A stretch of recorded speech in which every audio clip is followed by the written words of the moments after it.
Hello dear students, welcome back to physics online class. In last class we got that meaning of Bernoulli's theorem. So from that Bernoulli's theorem we got that sum of pressure energy, kinetic energy and potential energy which is equal to constant. So it means that wherever you can calculate the total energy, the summation of pressure energy, kinetic energy and potential energy value is remains same at every point. So this is all about Bernoulli's principle.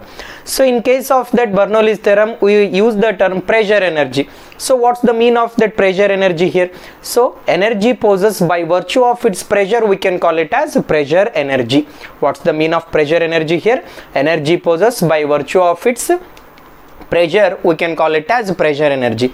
So in today's session we'll have talk about that pressure energy and as well as the speed of outflow of the fluid. The speed of outflow of fluid also we can call it as a speed of efflux. So in today's session we'll discuss about that pressure energy and as well as speed of efflux here. So first we'll discuss about that pressure energy.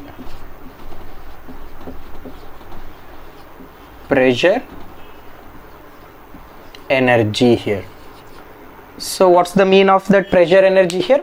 Energy possessed by virtue of its pressure we can call it as pressure energy. Energy possessed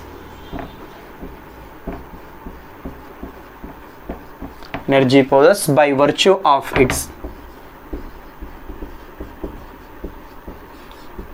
its pressure. Energy possessed by virtue of its pressure is known as pressure energy, right? Then so mathematical equation I need to get for the pressure energy. So in order to get that mathematical expression I will take one container here. So that container is filled with fluid and at one side I will provide one opening here. So in this opening I will provide frictionless piston here. So this is piston, right? Here fluid is filled in the container or tank, right? The distance from that piston or distance from this opening to the surface of the liquid, let it be h I can consider, right? So here pressure is act on this piston here, right? So then we can find out that work done by the piston we can find out here. Work done by the piston, right? So work done which is equal to force into displacement, right? So force shall I write it as pressure into area into displacement. Area into length is nothing but what? Volume here. So work done which is equal to pressure into volume. So this work done is stored it as a pressure energy. So look at here, work done by the piston which is equal to pressure into volume. So this work done is stored it as potential energy, right? So volume, pressure into volume we can consider. Now this equation I can rewrite it as, so pressure energy per unit volume I can find out. Pressure energy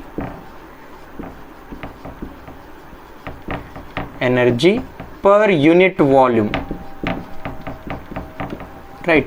Pressure energy per unit volume means, so pressure into volume divided by volume per unit volume.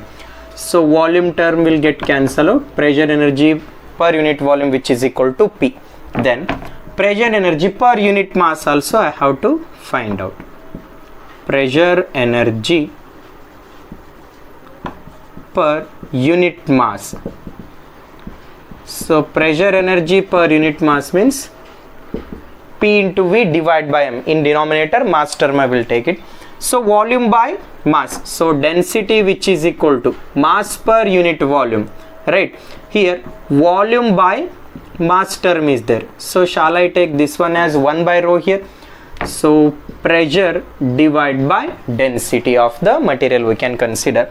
In the similar way pressure energy per unit weight also I have to consider. pressure energy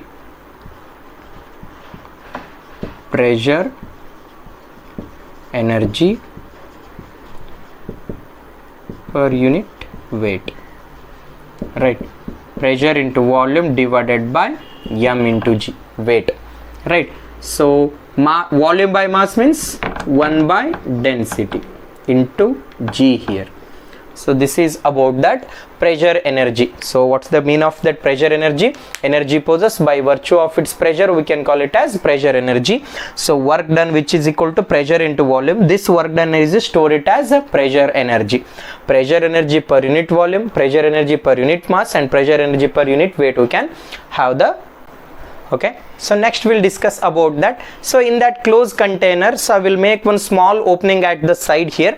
So then fluid is come out of that small opening. So now my intention is to find out that what is the velocity of that outflow of the fluid. That outflow of fluid also we can call it as speed of efflux. So mathematically I have to determine the value of speed of efflux here. So what's the mean of that speed of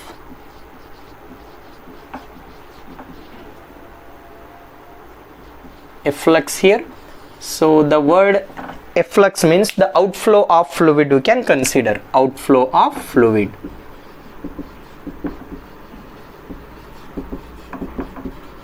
Outflow of fluid, right? So in order to get the value of speed of outflow of fluid, I will consider one closed container here. So this is one closed container,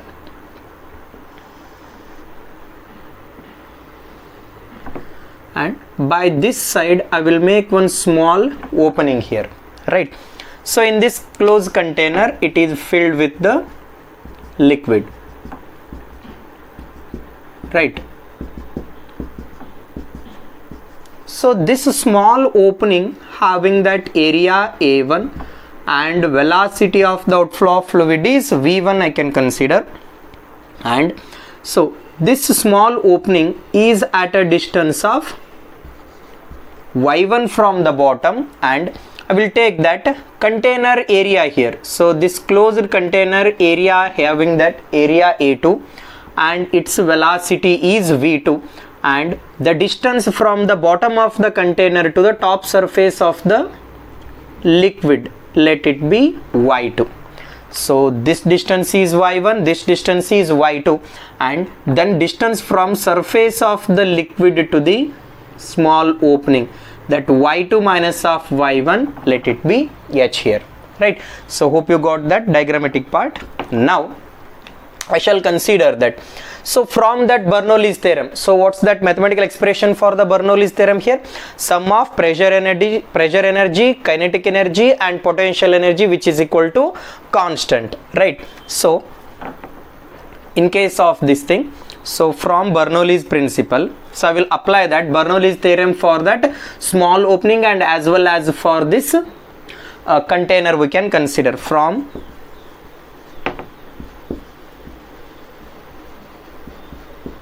Bernoulli's principle. Here pressure is atmospheric pressure P naught, here pressure let it be P, right? So first I can consider that. So in this region, right, pressure is P naught, atmospheric pressure. Kinetic energy half of rho into V1 square plus of, so then potential energy rho into G, here this is y1, which is equal to, here pressure energy is P, right? So plus of half of rho into V2 square plus of rho G into y2. So look at here, compared to that area A1 and that area A2, right? Here area A2 is very much greater than that of, we know that. So wait a minute, A2 value is greater than that of A1. So from that equation of continuity, area and velocity are inversely proportional, right? Here area of cross section A2 is very much large, means velocity is very much negligible, or in the sense I can say V2 value is 0. We know that A2 value is greater than A1, then V2 value which is equal to 0. It means that velocity of the liquid particle on the top surface is almost 0. So V2 value is 0 means this thing will get omit here. Look at here, P naught plus of half of rho into V1 square plus of rho G into Y1, which is equal to P plus of rho G into Y2. Now I shall find out the value of V1 value here, right? So remaining term I will take it into right side. Half of rho into V1 square, which is equal to, already P term is there, P minus of P naught plus of rho G into Y2 minus of rho G into Y1, rho into G, Y2 minus of Y1, right? Then only V term I will take it here, or V1 square, remaining term I will shift to the right side here. Here this 2 term, 2 times of P minus of P naught divided by rho plus of here rho into G, Y2 minus of Y1, which is equal to what? H, rho G, 2 times of rho GH divided by rho. This rho term will get cancelled out here. Then V1 shall I take it as square root of V1 square is there, just I will take it as V1 here. V1 which is equal to square root of 2 times of P minus of P naught divided by rho plus of 2 into G into H I can consider. This is the required expression for speed of a flux, means outflow of the fluid. For example, so now look at here. Now I will consider one assumption here. So if suppose P value, so pressure value, pressure in case of that closed container is very much greater than that of atmospheric pressure, then I can neglect this equation. Then neglect 2GH term. If I neglect this term, then V1 which is equal to, then what happens here? Square root of 2 times of P minus of P naught divided by rho here. So this equation is applicable if you know that container pressure here. For example, this principle we are going to use in case of rocket propulsion. So in order to get the speed of that object, if you know that pressure of the system, so if you know that pressure system, for example this closed container I will take it as one system. If you know that pressure of this system, I can able to find that velocity here. So V1 which is equal to square root of 2 times of P minus of P naught divided by rho. Or else if suppose pressure of the system which is equal to atmospheric pressure, if P is equal to P naught, this term will get 0. V1 which is equal to square root of 2GH. So this equation is similar to that of freely falling body. So that is speed of a flux, speed of a flux is equal to freely falling body, freely falling body. When that speed of a flux is equal to freely falling body, here pressure which is equal to pressure inside the system which is equal to atmospheric pressure, then V is equal to square root of 2GH. This equation is similar to that of freely falling body. If pressure is more in the system means, so V1 which is equal to square root of 2 times of P minus of P naught divided by rho we can consider. So this is all about speed of a flux.